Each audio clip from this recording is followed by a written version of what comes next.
They piss in the soup of men like you. Those 9 words, scrawled in the desperate, jagged handwriting of a ghost, landed with the force of a physical blow. They were written on a cheap, folded paper napkin, the kind that feels like an afterthought, and they stopped Julian Vance, a man worth billions, dead in his tracks. The silver fork, laden with a perfectly seared scallop, froze an inch from his lips. For a man who navigated the treacherous waters of hostile takeovers and dismantled corporate empires with surgical precision, this was a different kind of warfare. This wasn't a boardroom assassination. This was a desecration. It was intimate, vile, and it was about to ignite a firestorm that would scorch an entire institution to the ground. Before we dive into the guts of this story, do me a solid. Hit that like button right now, subscribe to the channel, and ring that notification bell. You're not going to want to miss the stories we tell here, the raw, unfiltered truths that the world tries to sweep under the rug. And drop a comment below. Have you ever had a gut feeling that something was deeply wrong, even when everyone around you was smiling? Let's talk about it. Now take a deep breath, because what you're about to hear is not just a story about a 5-star restaurant. It's about the poison that seeps into the foundations of power, the silent courage of the invisible, and what happens when one man, stripped of his identity, comes face to face with the monster he unknowingly created. Julian Vance hadn't come to the founder's table for the Michelin stars. He came cloaked in anonymity, a ghost in a plain gray hoodie, faded jeans, and a pair of worn-out sneakers he'd owned since before his first IPO. He was here to hunt a rumor, a whisper that had slithered into his New York office in the form of a typed, unsigned letter. The letter spoke of his flagship restaurant in the heart of Savannah, Georgia, a jewel in his hospitality portfolio, as a place of smiling-faced bigotry, of racially biased service, and of sickening practices hidden behind the gleaming kitchen doors. He could have sent his legion of lawyers, his crisp-suited executives. He could have ordered a sterile internal review that would produce a glossy, meaningless report. But Julian Vance was not a man who trusted reports. He trusted his eyes. He trusted the knot that formed in his gut when a lie was being told. So he came alone. No security detail. No fawning entourage. He wanted to feel the restaurant's true texture, raw and unfiltered. From the second he pushed open the heavy, ornate oak doors, the whispers from the letter began to scream. He was made to wait by the hostess stand, ignored for 12 excruciating minutes, while smiling white couples were whisked away to plush velvet booths. The sommelier, a man who prided himself on his encyclopedic knowledge of wine, glided past his small, awkwardly placed table as if it were a piece of furniture. And now this vulgar, terrifying message, delivered by a young waitress whose eyes held the weary trauma of a long-fought war and whose shoes were worn down to the very soul. Her name was Ilara. She hadn't asked for a savior. She hadn't pleaded for help. She had simply armed him with the truth. And that truth was a sledgehammer, poised to shatter the polished, gilded facade of a deeply diseased system. This isn't just a story about contaminated food. It's a story about courage that whispers instead of shouts. It's about what happens when one person, with absolutely everything to lose, decides that their dignity is no longer for sale. It's about the insidious, genteel racism that still breathes in the air of privileged spaces, and how the bravery of one forgotten woman forced a billionaire to confront the ugliness he owned. This is a story about the true meaning of justice. And if you've ever wondered where a revolution really begins, it's right here. It starts with 9 ugly words on a cheap paper napkin. Julian Vance was a master of stillness. At 48, he had cultivated an aura of impenetrable calm that unnerved his competitors and inspired fierce loyalty in his teams. He had built his multi-billion-dollar empire, Vance Capital, not with the brash aggression of his Wall Street peers, but with the quiet, methodical patience of a chess grandmaster. Every acquisition was a calculated move, every public statement a precisely worded verse. He didn't believe in luck. He believed in patterns, in data, and in the fundamental dignity of a promise kept.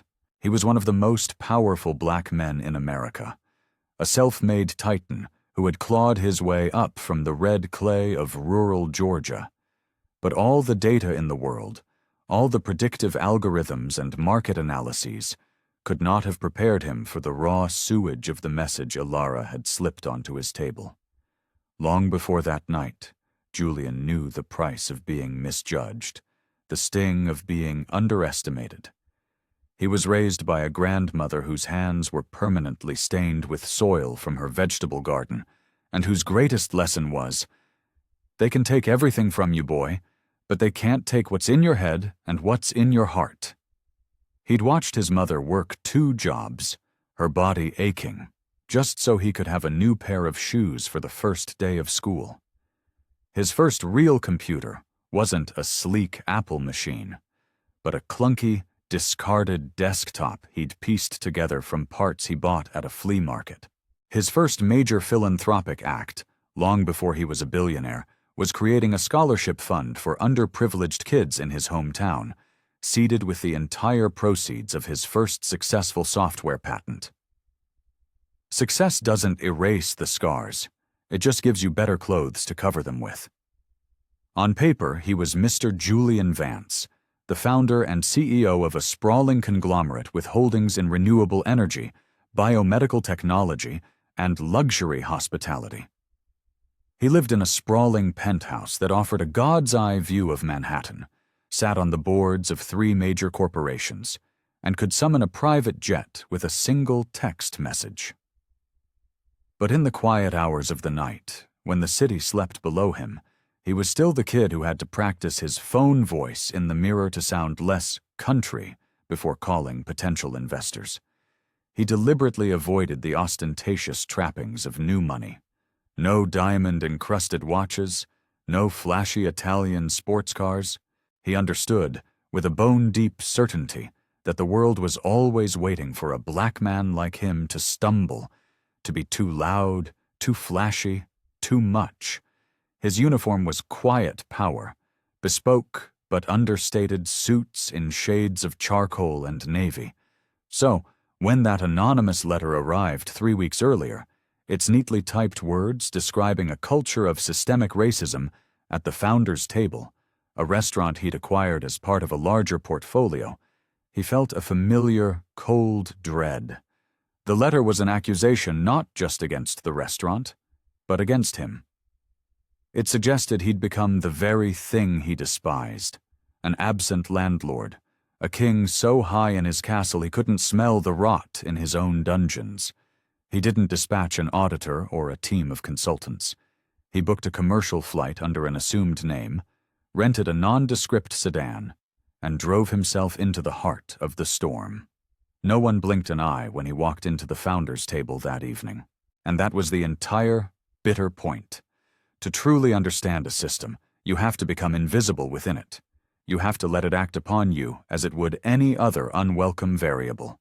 Julian Vance had learned this lesson time and time again. He wasn't just a CEO. Tonight, he was a mirror, held up to the face of his own creation. He wanted the system to see its own reflection, raw and unadorned. Because he knew that true leadership wasn't about being seen. It was about forcing yourself to see the things no one else is willing to look at. The founder's table was a masterclass in performative nostalgia. Housed in a meticulously restored antebellum mansion on one of Savannah's most picturesque squares, it radiated an aura of old-world Southern aristocracy and suffocating exclusivity. Heavy velvet curtains muffled the sounds of the modern world. Crystal chandeliers cast a soft, forgiving glow that made everyone look wealthier. And the air was thick with the scent of beeswax and old money. You didn't just come here for a meal. You came to participate in a fantasy, a carefully curated illusion of a bygone era. The walls were adorned with grand, oil-painted portraits of stern-faced men with elaborate facial hair. The city's founders. They were, of course, all white, all landowners, all men whose wealth was built on foundations Julian didn't need a history book to understand. The name itself, the Founders' Table, was meant to evoke a sense of heritage and tradition, but as Julian stood on the threshold, the name struck a dissonant, darker chord. The Founders' Table, a table of exclusion, a table of control. His invisibility cloak, the hoodie and worn sneakers, worked perfectly. The hostess, a blonde woman in her late 20s with a smile as brittle as spun sugar, gave him a look that managed to be both dismissive and vaguely insulting. Her eyes didn't just see his clothes. They conducted a full forensic analysis and found them wanting. "Do you have a reservation, sir?" she asked, the sir a weaponized courtesy. "No, I was hoping for a walk-in," Julian replied, his voice even and calm. She let out a theatrical little sigh, a performance of inconvenience for the benefit of the well-dressed couple waiting behind him. "We are fully committed this evening," she said, tapping her stylus against her tablet. "However, I suppose we could offer you a seat at the bar, or perhaps a small table near the service entrance." The unspoken appendix to her sentence hung in the air. "Where you belong." "The service entrance is fine," Julian said with a nod. He followed her on a walk of shame through the main dining hall. It was a sea of white faces, the men in blazers, the women adorned with pearls. The quiet hum of conversation was punctuated by the clinking of heavy silverware against fine china. He felt the subtle shift of eyes, the quick, dismissive glances. Not a single other black diner in the entire room. The only other black faces belonged to the bus boys, their movements swift and silent, their expressions carefully neutral. Some things, it seemed, hadn't changed since the 19th century. She deposited him at a tiny, wobbly table tucked into an alcove, right beside the swinging double doors that led to the kitchen. Every time the doors flew open, he was hit with a blast of chaotic noise and the acrid smell of industrial cleaning chemicals.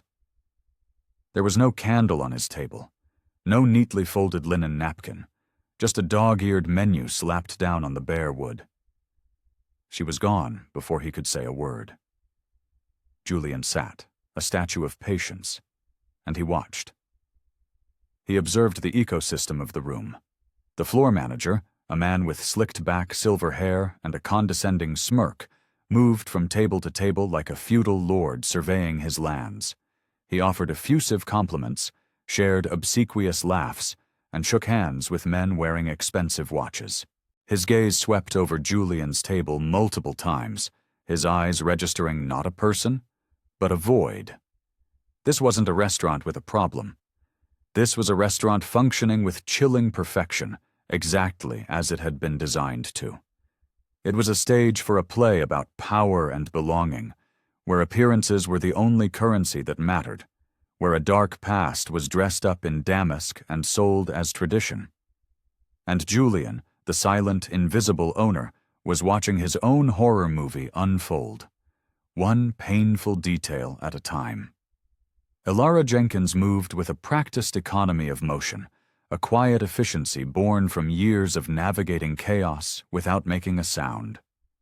At 26, she possessed the weary grace of someone who had been old for a very long time.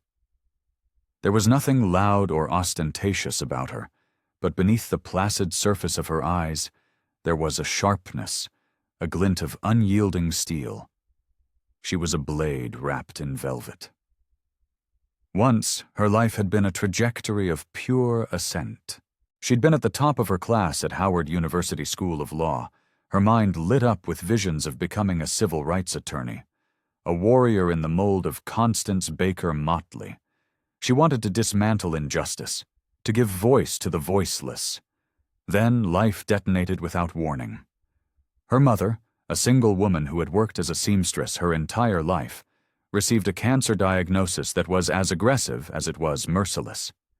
The medical bills began to accumulate like a toxic flood, overwhelming and relentless. The scholarships that had once seemed so generous were now a kaput in a raging sea of debt. So she made an impossible choice. She put her dreams on hold, packed the contents of her life into 2 suitcases, and moved back home to Savannah. She took the first job that offered a steady paycheck and didn't ask too many questions. That job was waiting tables at the founder's table. The tips were good, often obscenely so, but the psychological cost was staggering. The atmosphere was a slow-acting poison. Ilara was one of only 2 black servers on the floor, and she could feel the unspoken rules that governed her existence there. She was consistently assigned the worst sections, the cramped tables near the kitchen, or the drafty ones by the restrooms. She was scheduled for the brutal double shifts that left her feet screaming in pain. And whenever a customer complained, or a glass was broken, or an order was mixed up, the blame, somehow, always seemed to find its way to her. She wore her professional, polite smile like a suit of armor. Every sir and ma'am was a carefully polished shield. She refilled water glasses, cleared away half-eaten plates of food that cost more than her weekly groceries, and swallowed 1,000 tiny indignities every single shift. But even the strongest armor eventually cracks. It was the way the manager, Mr. Sterling, looked right through her when she spoke to him. It was the condescending way he would correct her pronunciation of a French wine. It was the snickering she heard from the other servers when a table of white tourists left her a $5 tip on a $400 bill.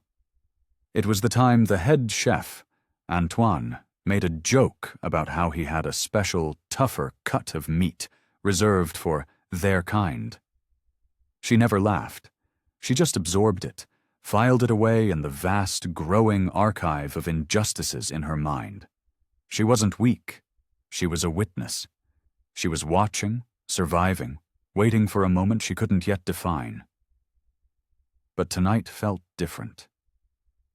The man at table 19, the one shoved into the forgotten corner, didn't fit the restaurant's rigid typology. He wasn't loud. He didn't demand attention. He just sat there, a silent observer in a sea of noise, radiating a strange and powerful calm. When she finally went to take his order, he looked her directly in the eye. It wasn't a flirtatious look or a condescending one. He just, saw her. He saw a person. And that simple act of acknowledgement, as small as it was, dislodged something deep inside her. Because Ilara Jenkins wasn't just a waitress carrying plates. She was a curator of all the restaurant's ugly secrets, a silent witness to every whispered slur, every conveniently lost reservation for a black family, every rule that bent for the rich and white and broke for everyone else. And tonight, her career as a silent witness was coming to an end. Tonight, she was going to become a protagonist, even if it meant bringing the entire stage crashing down around her. The governor's cut was less a piece of meat and more a theatrical production. It was a 50-ounce, bone-in Wagyu tomahawk steak, dry-aged for 100 days, served on a sizzling platter and flambéed tableside with a rare, small-batch bourbon. It came with a side of potatoes dauphinois, layered with black truffles, and a dollop of foie gras-infused butter. Its price tag was $950. It was a dish designed not for sustenance, but for spectacle. It was a declaration of wealth and power. When the man in the gray hoodie ordered it, Ilara's mind went momentarily blank. The governor's cut, sir?" she repeated, her voice a marvel of forced composure, while her stomach performed a series of nervous flips. He simply nodded, his gaze unwavering. "Medium rare, and a bottle of the Screaming Eagle Cabernet, the 2012. Another gut punch. A $6,000 bottle of wine. Ilara felt a dozen pairs of eyes on her back. She could feel Mr. Sterling's stare from across the dining room, his arms folded, his face a mask of suspicion. She knew exactly what he was thinking. This was a prank. This man, who looked like he belonged in a soup kitchen, was trying to run up a massive bill and then dine and dash, and she knew, with absolute certainty, that if that happened, the cost of the meal would be taken directly from her wages, and she would be fired on the spot. She hesitated for a beat too long. "Is there a problem?" the man asked. His voice was soft, but there was an edge to it, a sliver of ice that sent a chill down her spine. "No, sir, not at all," she said, her professionalism snapping back into place. "An excellent choice. I'll put that in for you right away." She spun on her heel and walked toward the point-of-sale terminal, her heart hammering against her ribs like a trapped bird. Every server understood the unwritten, but brutally enforced, rule. If a customer who looked questionable ordered the high-ticket items, management policy was to politely request a credit card to hold before the kitchen even began to fire the order. No exceptions. But Ilara didn't do that. She looked back at the man at table 19. She saw the quiet dignity in his posture, the intelligence in his eyes. This wasn't a grifter. This was something else. Acting on a pure, unadulterated gut instinct, she keyed in the order. The screen flashed bright red, signaling the need for a manager's override for any single item over $500. Without a second thought, she swiped her own employee ID card, taking personal financial responsibility for a nearly $7,000 bill.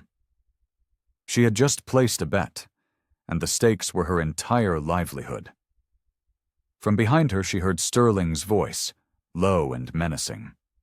"Jenkins, did you get a card from him?" "No, Mr. Sterling," she replied, not turning to face him. "Then you better get on your knees and pray he's good for it," he hissed. But Ilara wasn't praying. She was watching, because a powerful, electrifying idea was beginning to form in her mind. Maybe this man wasn't here to be served. Maybe he was here to see. And if that was the case, she was about to make sure he saw absolutely everything. Ilara had witnessed a universe of casual cruelties in the chaotic, pressure cooker environment of that kitchen. But what she saw that night was different. It wasn't casual. It was ritualistic. It was evil. As the magnificent governor's cut was being prepared, she watched the head chef, Antoine, a portly man with a notoriously foul temper and a disdain for anyone he deemed beneath him, hover over the sizzling steak. A twisted, conspiratorial grin spread across his face. He glanced over at the sous chef, who was busy plating another dish, and gave him a subtle nod. Then came the act. It was quick, fluid, and utterly unmistakable. He leaned over the beautifully marbled meat, gathered saliva in his mouth, and spat directly onto the center of the steak. He then deftly flipped it over, searing the desecration into the flesh. The sous chef let out a muffled, appreciative laugh. Ilara froze, her blood turning to ice water in her veins. A part of her brain screamed in denial. "You didn't see that. It was a trick of the light." He coughed, but the quiet, shared laughter between the two men was the sickening confirmation. This wasn't a rogue act. This was a game, a private joke, and the steak was already being moved to the plating station, adorned with garnishes, ready to be presented. A white-hot rage, pure and undiluted, surged through her. It was a rage born of 1,000 other slights, 1,000 other moments of forced silence. But she couldn't scream. She couldn't throw the plate against the wall. That would be messy, easily dismissed as hysteria.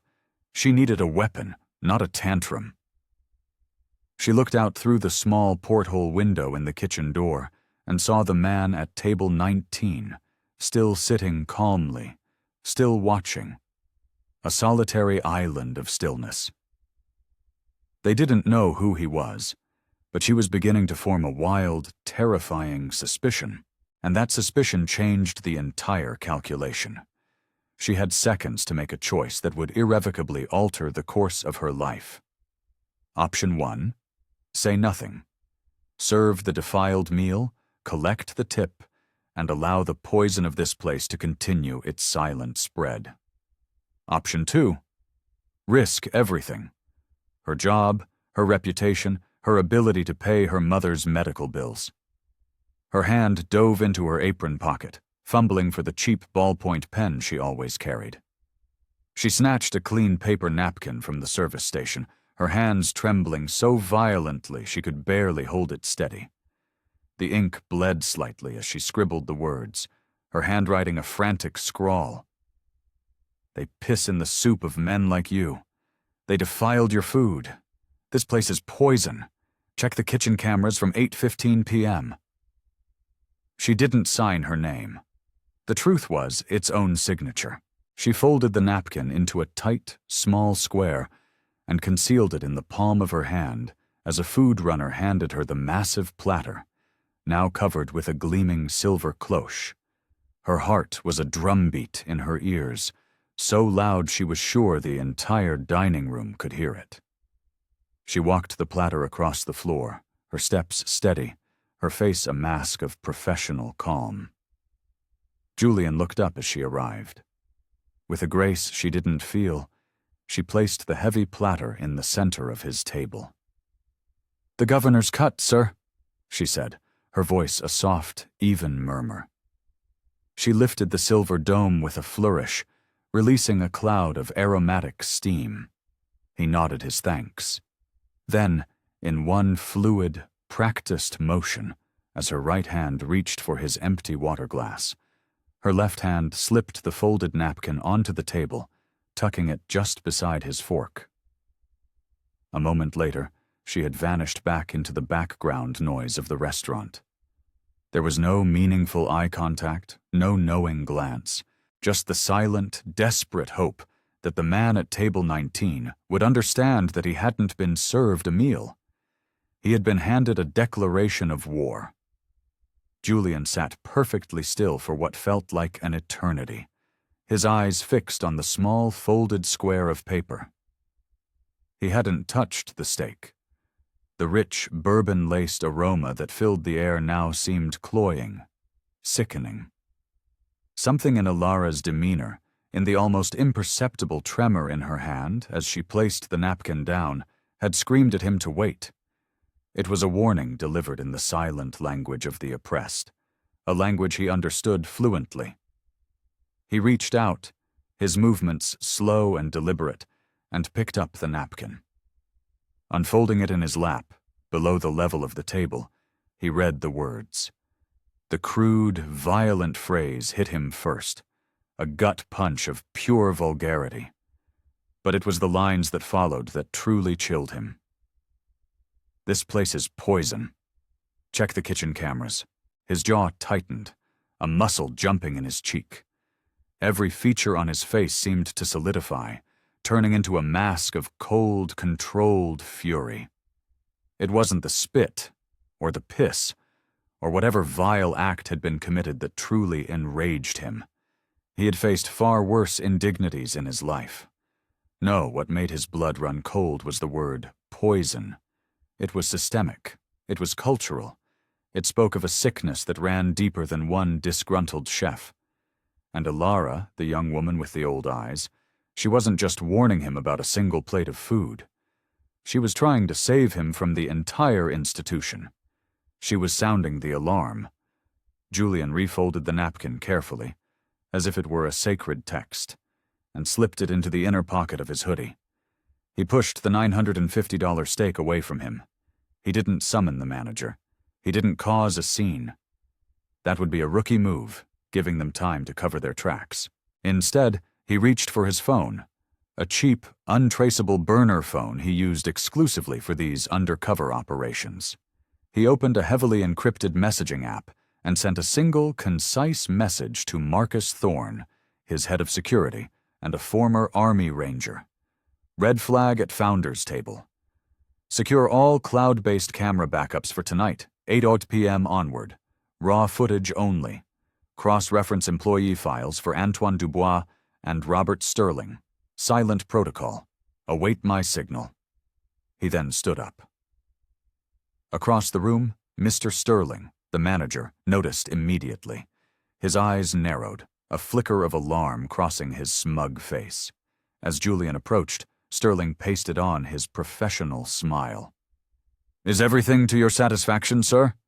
he asked, his tone dripping with false concern.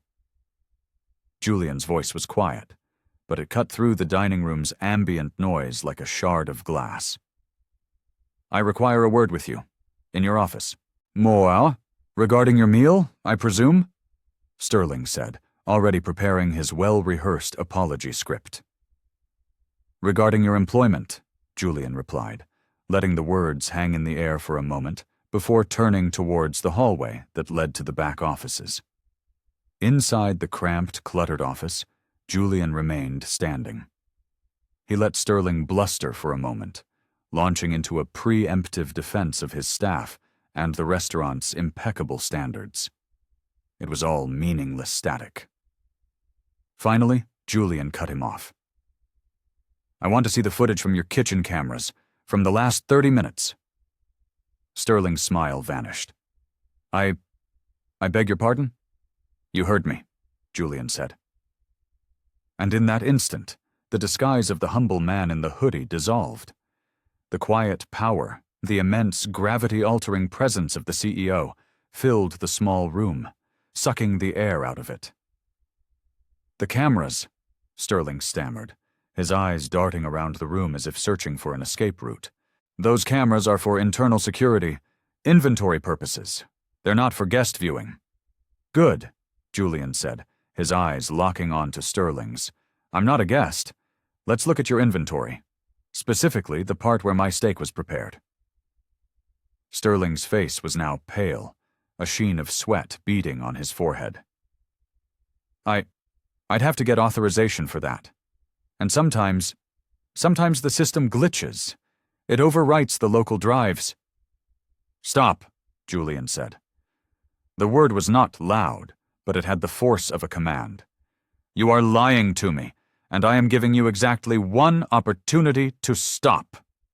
Sterling, flustered and cornered, tried one last desperate gambit.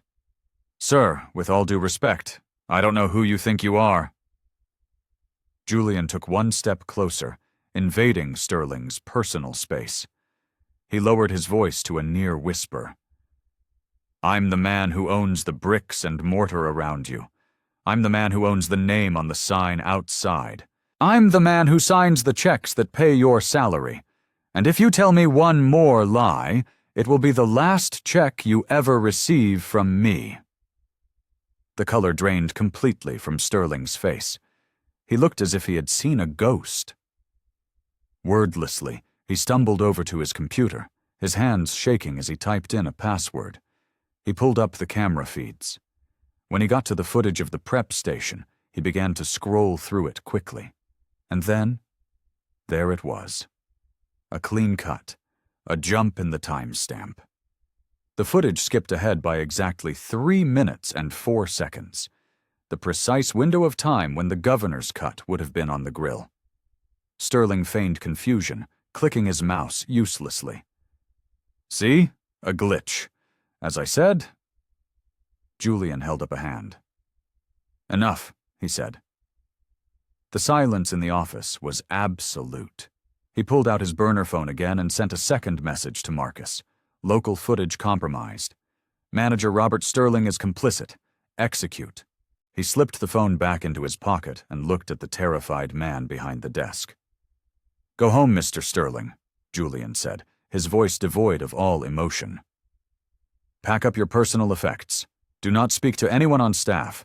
A human resources representative will be in contact with you tomorrow, and I strongly advise you to retain legal counsel." Mr. Sterling stood there, frozen. a man who had just watched his entire world dissolve in the space of 5 minutes. He had no idea of the tempest that was about to break. He had only seen the first ominous flash of lightning. The thunder was still to come. The drive back to the boutique hotel where Julian was staying was a blur. He didn't notice the charming, gas-lit streets of Savannah or the Spanish moss hanging from the ancient oaks. His mind was a cold, efficient machine, processing, analyzing, and planning his counterattack. By the time he walked into his suite, the preliminary report from Marcus was already waiting in his secure inbox. His team, operating out of a high-tech command center in New York, had bypassed the restaurant's local servers entirely. They had pulled the raw, unedited, high-definition video feeds directly from the cloud servers where everything was backed up in real time. What Robert Sterling had tried to clumsily delete was now preserved in crystal clarity. Julian poured a tall glass of ice water, sat at the small desk overlooking the Savannah River, and opened the video file. And there it was. Timestamp, 8:17 p.m. The image was perfectly clear. Chef Antoine, leaning over the tomahawk steak. There was no rush, no distraction. He performed the act with a deliberate, almost theatrical slowness. The spit. The smug smile to the sous chef. The muffled audio was just clear enough to be damning. "A little seasoning for the big shot?" Antoine muttered. The sous chef's complicit chuckle was the exclamation point. Julian leaned back, a profound and weary sadness settling over him. There was no shock, no surprise. Only the cold, hard confirmation of a rot he had allowed to fester in his own house. This wasn't a single act of malice. This was culture. This was a system of quiet, insidious terrorism designed to humiliate and degrade anyone who didn't fit their narrow, bigoted worldview. And it got worse. Marcus had already flagged 2 other incidents from the previous week's footage. A black family celebrating a birthday had their dessert order lost for 45 minutes, while the kitchen staff could be seen laughing and mocking them. In another clip, a well-dressed black woman dining alone had her coat accidentally knocked off its hook and onto the grimy kitchen floor by a busboy, who then kicked it under a prep table. This wasn't an isolated case of a few bad apples. The entire orchard was poisoned. Julian created a new, encrypted folder and saved the video files, the anonymous letter, and a timeline of the evening's events. He sent one copy to his general counsel and another to his head of public relations. The attached directive was simple and absolute. Prepare for total war. Full legal proceedings against all individuals involved. Draft a public statement. No one moves until I give the word. He stood and walked to the large window, staring out at the city lights twinkling on the dark water. They had tried to make him feel small, to put him in his place. They had failed. What they had actually done was hand him all the evidence he needed to dismantle their hateful little kingdom, brick by painful brick. This was no longer about a ruined stake. This was about justice. It was about reclaiming the very soul of a place that had lost its way, and the reckoning would be swift, public, and merciless. The next morning, Ilara walked to work on legs made of lead. She hadn't slept, her mind replaying the events of the previous night in a torturous, repeating loop. She was a cocktail of terror and a strange, liberating sense of calm. She had done it. She had thrown the bomb. Now she was just waiting for the explosion. Every passing car sounded like it was coming for her. Every phone buzz made her jump. When she walked through the staff entrance of the founders' table, the atmosphere was thick with a strange, nervous energy. No one looked her in the eye, but she could feel their whispered conversations stop as she passed. The hostess who had greeted Julian the night before approached her, her face pale. "Mr. Sterling's office," she said, her voice a barely audible squeak. "They're waiting for you." They. The word chilled her. This was it. She didn't even stop at her locker. She just squared her shoulders, smoothed down her apron, and began the long walk down the hallway to the manager's office, a green mile of judgment. She braced herself to face Sterling, maybe a stone-faced HR representative. In her worst-case scenario, a police officer. What she was not prepared for was him, the man from table 19. He was sitting behind Sterling's desk, not in the chair, but on the edge of it, as if he owned it. He was still wearing the same gray hoodie. He looked up as she entered, and the calm, powerful energy she'd felt from him the night before was now magnified 100-fold. "Elara Jenkins," he said. It wasn't a question. He gestured to the chair opposite the desk. She remained standing. "I know what they did," she blurted out, her voice trembling. "I'm so sorry. I shouldn't have—" He held up a hand, and she fell silent. "You shouldn't have had to," he said, his voice low and resonant. "But you did, and you saved me from more than just a ruined meal." Her heart was pounding. Am I fired?" He shook his head slowly. "Not by me." He paused, letting the silence hang in the air. "I own this restaurant, Elara, the building, the brand, the inventory, the people who work here. They work for me." The strength in her legs evaporated. She sank into the chair. "I've reviewed the unedited camera footage from last night," he continued. "I've seen what Antoine Dubois did, and thanks to your note, my security team looked further. I've seen what's been going on in this kitchen, in this dining room for months. Maybe longer." Elara stared at her hands, which were clasped tightly in her lap. "I didn't know what else to do."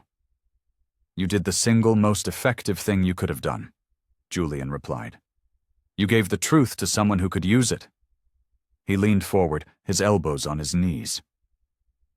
"So, this is where we are.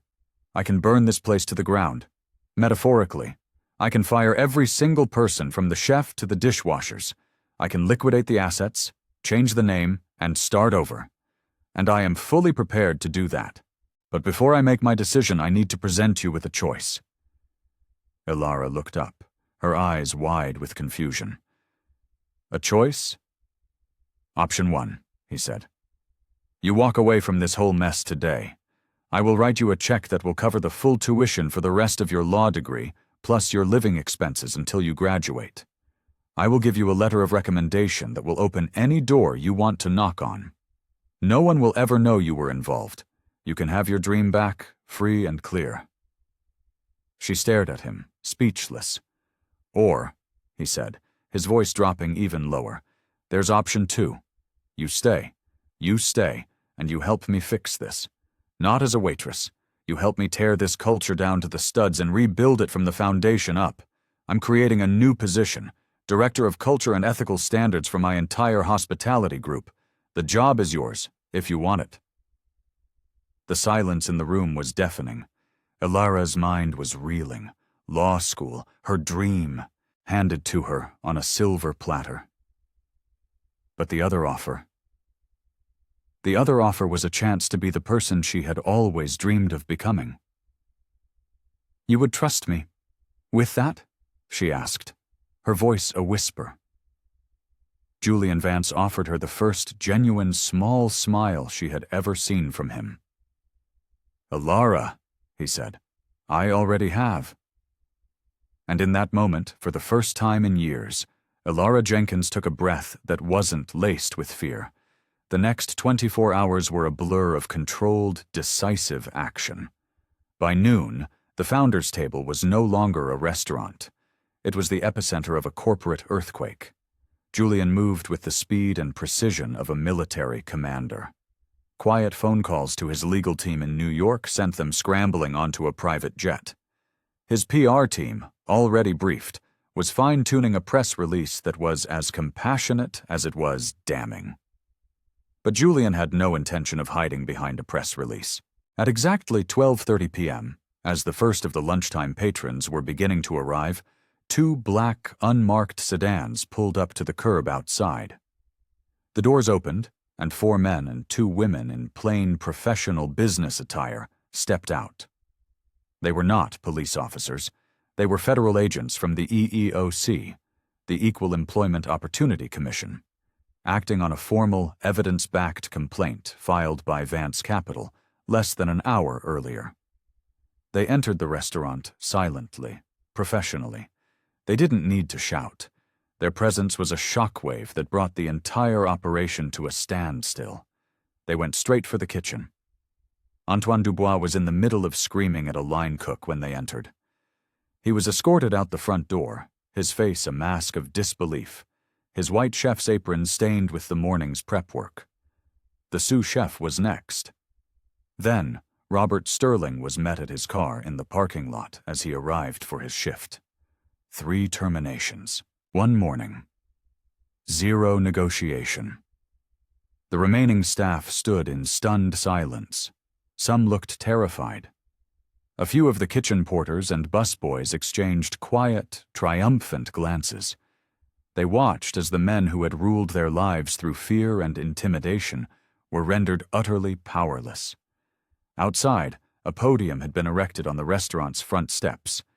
The media, tipped off by an anonymous source, was already there in force. Cameras flashed, microphones were thrust forward. Julian stepped up to the podium. He didn't look angry. He looked grave. "Yesterday," he began, his voice calm and steady, "I came to this restaurant as a customer. Today I stand before you as its owner. What I discovered within these walls is a betrayal of our customers, a betrayal of our dedicated employees, and a betrayal of the basic principles of human decency." He paused, his eyes sweeping across the crowd of reporters. This was not the result of one bad apple. This was a systemic failure, a diseased root system, and today we are ripping it out. He then turned and gestured to Ilara, who was standing quietly by his side. She was wearing a simple, elegant, navy blue dress his personal assistant had procured for her that morning. She didn't smile or wave. She just stood there, a portrait of quiet strength. "This woman," Julian said, his voice ringing with conviction, "is Ilara Jenkins. She demonstrated more courage and integrity in a single shift than many executives show in an entire career. She is the reason this truth has come to light, and she will be the architect of this restaurant's future." Ilara's throat felt tight. The sound of applause that followed wasn't the polite clapping of a press conference.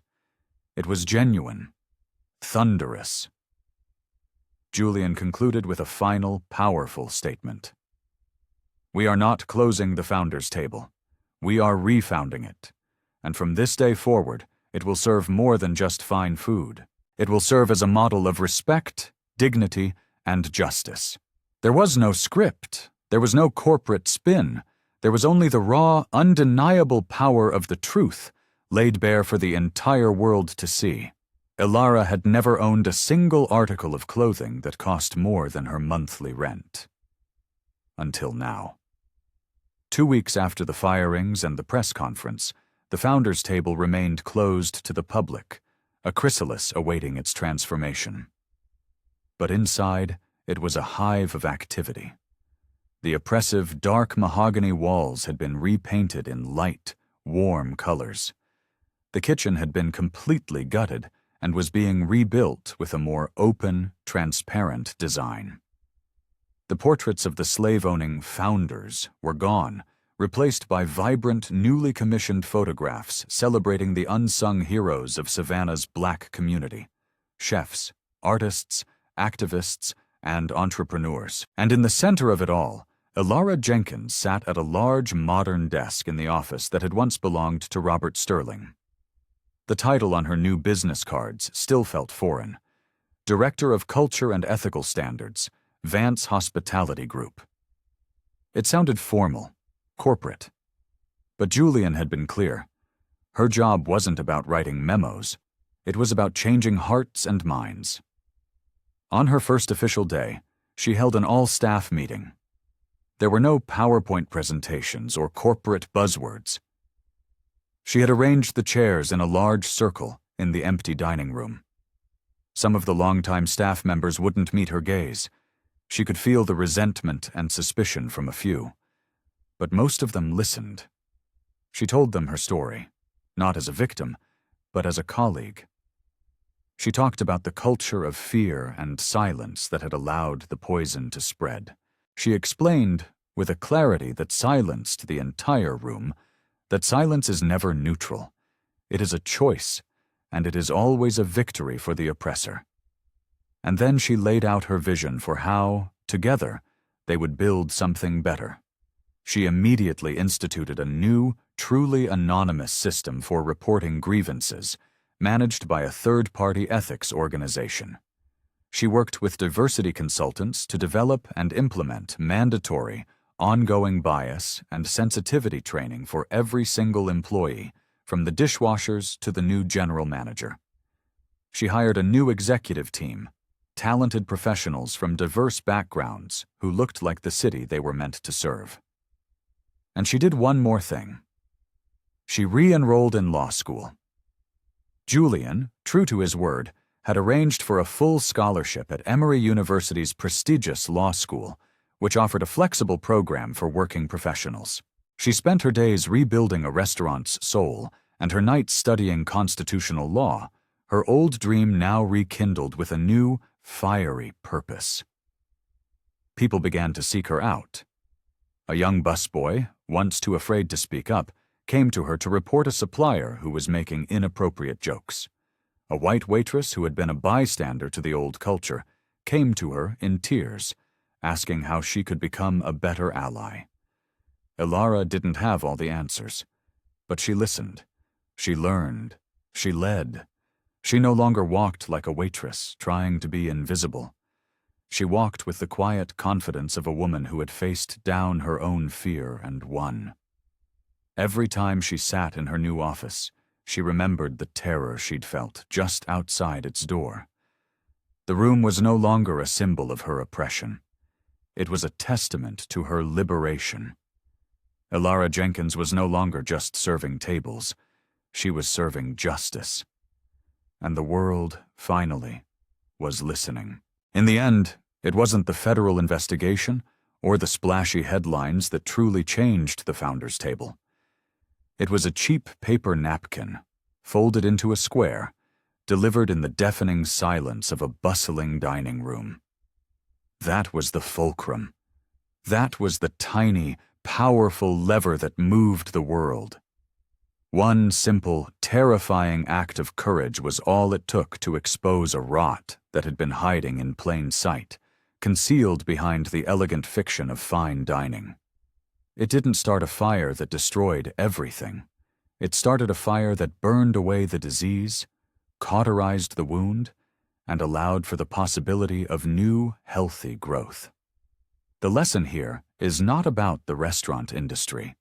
It's about the immense power that resides in the hands of so-called powerless people. Ilara didn't have a title. She didn't have wealth or influence. But she had something far more valuable: moral clarity. She saw an act of profound ugliness, and instead of turning away, she chose to become a conduit for the truth. She didn't march or protest. She wrote 9 words down and passed them to the one person who might be able to do something about it. And that is the beating heart of this story. Sometimes the most revolutionary act isn't a grand public gesture. It's the quiet, solitary decision to risk your own security, your own livelihood, to defend something that is bigger than yourself. And it is the solemn duty of those who hold power to not only listen for those whispers, but to amplify them into a roar. Julian Vance did. And because he did, an empire didn't just avoid a scandal. It found its soul. So, let me ask you a question as we close this out. What poison have you witnessed in your own world, at your job, in your community, that you've stayed silent about? What injustice have you swallowed for the sake of keeping the peace? And more importantly, what do you think might happen if you found your own napkin, your own quiet way to pass the truth to someone who can help? If this story resonated with you, if it stirred something inside you, please do us a favor and hit that like button. It tells the algorithm that stories about integrity and courage matter. Share this video with one person you know who needs to be reminded that their voice, no matter how quiet, has power. And if you want to be part of a community that seeks out these kinds of real, raw, and transformative stories, make sure you subscribe and turn on notifications. Because the world isn't changed by armies and politicians alone. Sometimes it's changed by a waitress, a billionaire, and the astonishing world-altering power of a simple folded napkin.